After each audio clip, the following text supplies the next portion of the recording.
Thank you very much. Mr. President, Excellencies, distinguished delegates, good morning to you all. I am honored to be here again to address you in my capacity as the UN Special Rapporteur on the sale, sexual abuse, sexual exploitation of children. At the onset, I would like to thank member states, the UN agencies, civil society organizations, national human rights institutions, young people, children, and all other stakeholders who have engaged with me over the years. I would also like to thank all countries who have accepted my request for visits, as well as all those who have dedicated their time to share their views and their lived experiences with me. I look forward to continued exchanges and cooperation. I wish to also thank all stakeholders who responded to my call for input for their valuable contributions, which helped enrich my thematic report, which I'm presenting today on the sexual abuse and exploitation of children in the entertainment industry. Mr. Chairperson, before addressing the main aspects of my report to this session, which is the thematic report and my country visit reports to the Philippines and Uruguay, I would like to thank the Human Rights Council for the renewal of my mandate last year, and also make reflections on the change of the name of the mandate during its renewal. The Human Rights Council acknowledged the evolution of terminologies within my mandate and revised the name of my mandate to make it more child rights compliant. I welcome the changes made and extend my gratitude to all member states and stakeholders for their significant advocacy and support towards fortuning this positive development. Mr. President, on my report. The present thematic report explores the risk of sexual exploitation and abuse of children that are exposed to within the entertainment industry. It identifies remaining challenges and pathways for mitigating those risks and presents recommendations for protecting such children. The sexual abuse and exploitation of children within the entertainment industry resulting from unethical systems, structures, practices, or abuse of power and authority is widespread. In recent times, children within the entertainment industry, including children who have been cast in reality shows or have gained celebrity status through the newer domains of social media influencing and gaming, have been exposed to risk of sexual abuse and or exploitation with little legal counseling, monitoring, or oversight or protection. While movements such as the Me Too movements have raised awareness on incidences of sexual abuse and exploitation within the industry, testimonies of brave victims and survivors have consistently pointed to the urgent need for improved protection of children and young people within the sector and have raised vital questions regarding the adequacy of existing preventive and protective measures, systems for accountability, and access to justice. Studies have shown that a significant number of cases of sexual abuse and or exploitation within the industry remain underreported, primarily due to the prevailing power dynamics, fear of retaliation, and loss of opportunities, including threats to careers or personal safety, insecurity, intimidation, discrimination, stigmatization, and secondary victimization. Distinguished delegates, whether by physical presence or through the digital platforms, perpetrators and criminals continue to exploit the vulnerability of children to coerce them into inappropriate situations, demand sexual favors, to be made to work long hours with irregular schedules, and be exposed to dangerous conditions in exchange for opportunities within the entertainment industry.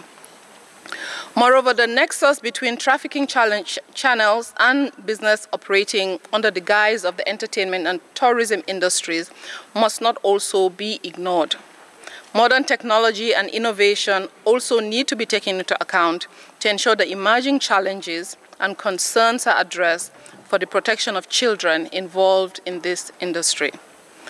Mr. President, I welcome information received on promising practices in different countries and regions to tackle and respond to the phenomenon within this industry.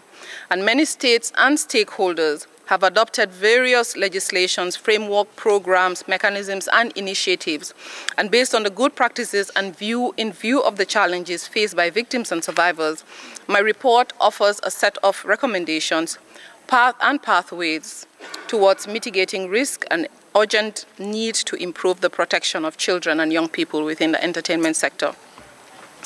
Distinguished delegate, the sexual abuse and exploitation of children within the entertainment sector underscores the necessity of creating a safe and supportive environment in which victims feel empowered to break the cycle of silence and seek justice against their abusers in the entertainment world and beyond. It is therefore important to ensure that the involvement of children in the entertainment industry and the conduct of the industry or business align with international human rights laws and standards. In order to adequately respond to this problem, more can be done, including formulating and strengthening and implementing legislative framework, policies, and guidelines, establishing partnership in business with business owners to foster child-safe business models, raising awareness and national capacity building on this problem, establishing reporting, protective, oversight, and accountability measures, ensuring technical safeguards for the online spaces, and fostering multi-stakeholder cooperation. Your Excellencies, distinguished delegates, I would like now to introduce my conclusions and recommendations gathered following my visits to the Philippines and Uruguay. I wish to thank all the authorities for their constructive dialogue and the cooperation extended to me before, during, and after the visit. I also want to thank the UN country teams and the human rights advisors, agencies, and civil society organizations for their very valuable support. I would also like to extend my gratitude to every child and adult survivor who shared their testimony with me. Mr. President, my visit to the Philippines from the 28th November to the 8th of December 2022 came at a unique time with recent enactment of the Anti-Online Sexual Abuse and Exploitation of Children Act and the Anti-Child Abuse or Exploitation Materials Act. I therefore commend the government of the Philippines for the significant effort made to improve legislative policies and practice to protect children from online sexual abuse and sexual exploitation. I am also encouraged by other good practices in the country, such as the operation of a one-stop center, which provides medical, psychiatric, and social welfare services.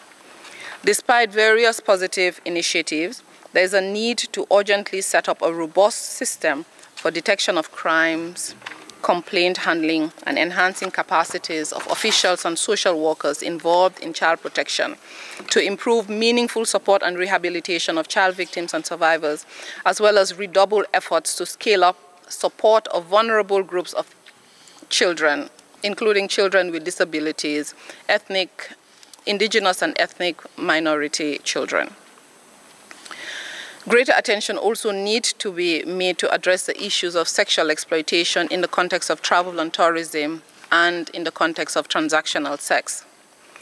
Mr. President, last year I also conducted a visit to the Uruguay from the 16th to the 26th of May 2023, and the highlights of my visit were when I met with and had conversations with children. I met with children in Uruguay who were child rights advocates from across the country who exhibited a very good understanding of issues of sexual abuse and exploitation of children.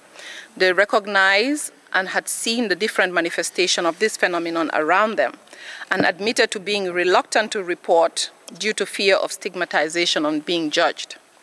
While there is a child advisory board, they also underscored the need to be consulted on and engage in decisions on matters that affect them. Notwithstanding the significant and commendable effort made by the government, including the establishment of a robust and sophisticated legal framework for the protection of children, as well as initiatives such as the Traversia Project and the Advisory and Consultative Council of the Institute for Children and Adolescents in Uruguay, INAU, more can be done to combat the remaining gaps on child protection system. I learned that agencies and child protection providers often felt overwhelmed and their ability to receive and support children was stretched beyond capacity. In turn, this could jeopardize the commendable progress made so far and increase the risk to further stigmatization, traumatization, and re-victimization of victims and survivors of sexual abuse and exploitation. The government is therefore encouraged to adopt a comprehensive, child-centered, rights-based, trauma-informed, gender-sensitive strategy across the whole country, as well as an effective intersectoral coordination that focuses on structural cohesion, strengthens institutions, allocates adequate resources, strengthens child participation, and sets out goals with monitoring and accountability mechanisms. Mr. President, distinguished delegates, ladies and gentlemen, the foregoing reports are presented in the spirit of constructive engagement and dialogue, and I look forward to a very fruitful interactive discussion with you and remain open to questions and comments. Thank you for your attention.